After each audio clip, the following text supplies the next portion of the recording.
In today's video, I'll show you how to create this lettering animation in After Effects. We're gonna use Thicc Stroke from Plugin Everything. It's like the tapered shape strokes coming with After Effects, but better. And it's completely free to use. The link is in the description. Oh, this is not sponsored, by the way. I've used it in some of my recent client projects and really love it, so stick around. Now let's dive in. This is a simple path I imported from Illustrator. Let's add Thicc Stroke. Mask 1, our path is already selected. Path is open, we don't need to force it open. Mode start and end. Let's set the width start to 40. You could do really fun stuff by massively increasing the values. But we set the end width to 40 for now as well. The width multiplier, also really fun. Don't need that right now. Cap round is fine. Width interpolation smooth always looks better in my opinion, especially if you scale one end up.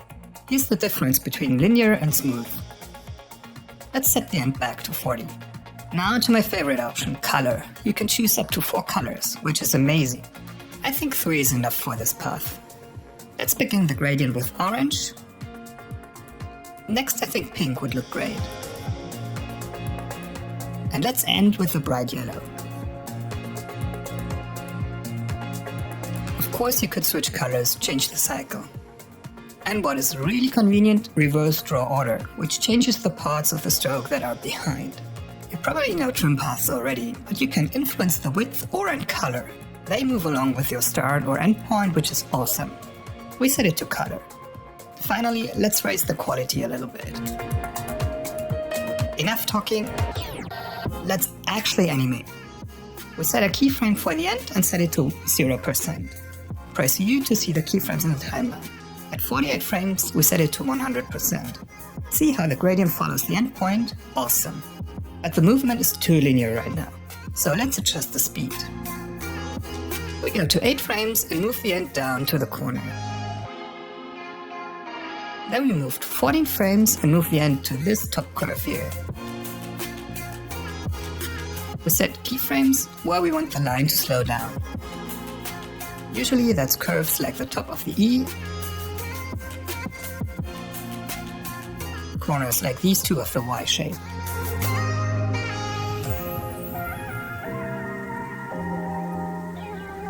Next we select all keyframes and open the graph editor.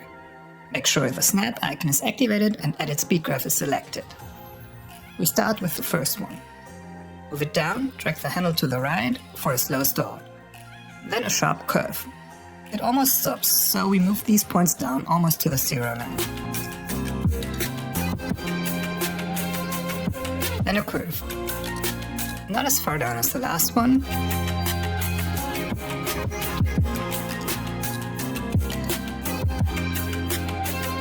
And another curve of the E.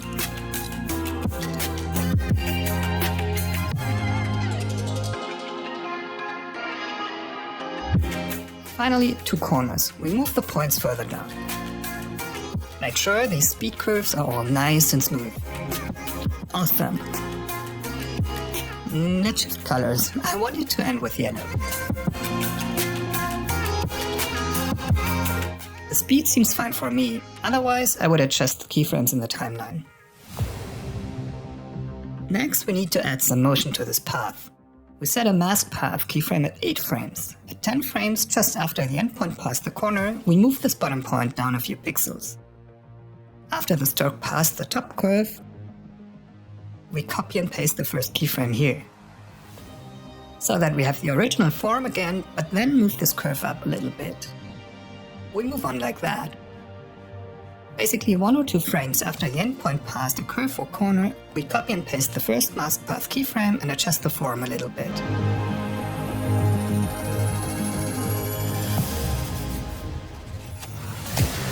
One last time, the first keyframe. Then we add easy ease to all keyframes.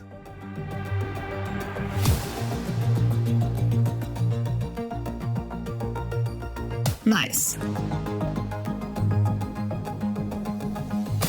Let's add another layer of detail though. We duplicate the solid and name it drop.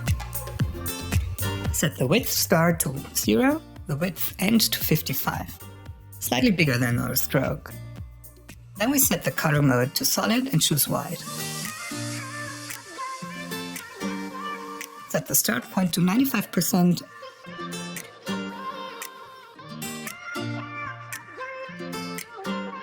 And the influences setting to width and color. Width alone would be enough though. There's our drop, which reveals the path. We press U to see all keyframes in the timeline. Then we simply move backwards in the timeline. We set a keyframe for the start value, and press U again. The end is 75, so 70%. All start values are 5% lower than the end values. 0 at the beginning. Which is too fast, we need to move that first keyframe to the right.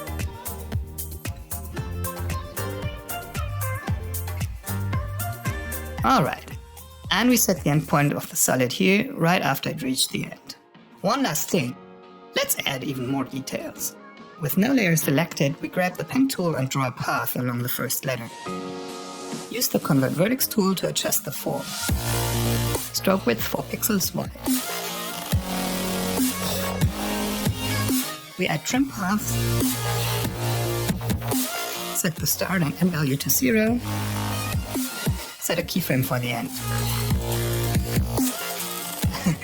Let's set it to 0 for real. At 7 frames, set it to 90. At 12 frames to 100%. The start point, at 2 frames, we add a keyframe. 7 frames in, set it to 30%.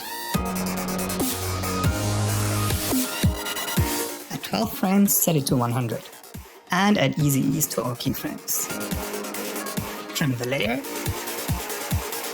Then we offset it so that it trails the big shape by a few frames. Now you gotta keep it up until it looks somewhat like this. On the left side, I've added some videos you might like, so see you there in a second. Subscribe to my channel on the right side, I'd really appreciate it. And hit the bell to get notified when my next video is coming out. Thanks so much for watching. See you in the next video. Bye!